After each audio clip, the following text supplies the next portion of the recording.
How do you feel when you name call? As an adult, how do you feel when you call someone stupid, a moron, an idiot, an ass, a bitch? Insert any descriptive word there that is a name call. How does it feel? And I'm asking this question to be able to maybe solicit from you a binary response. Does it feel good? Does it feel bad? Do you have a pleasant emotional experience when you name call? Do you have an unpleasant emotional experience when you name call? And I'm willing to wager that the majority of you watching are saying, it doesn't feel really good. I don't feel good about myself. Maybe in the moment it feels good to do that because it's validation or justification for how I feel. And yet when we reflect on it, we're like, ugh. We feel the unpleasantness of name calling. And internally, we recognize that wasn't the best behavior. That wasn't a fair representation of the person I really want to be. That was not a vote for the kind of values that I stand up for. And so it maybe begs from us the opportunity to explore, well, then why do we do it?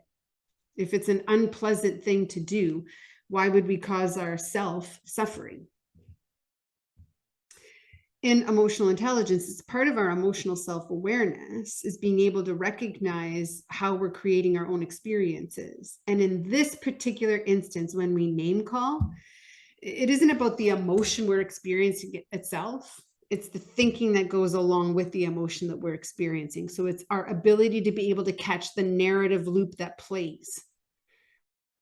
So when we're triggered and we have an emotional experience, thinking comes out of that emotional experience. And sometimes when we're in negative emotional experiences or unpleasant emotional experiences, when we're triggered and our ego starts to flare up, what we will find is that we have a lot of judgmental, critical, sabotage type thinking that shows up.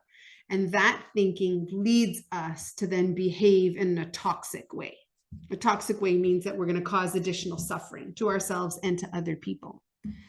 When we learn to disrupt that thinking pattern, we give ourselves a greater level of impulse control, yes, but what we actually do in that impulse control is we stop the thinking pattern from spiraling the emotional pattern. And when we stop the thinking pattern, we're really asking ourselves to challenge our ego, to challenge the egoic mind that at the end of the day just wants to be right.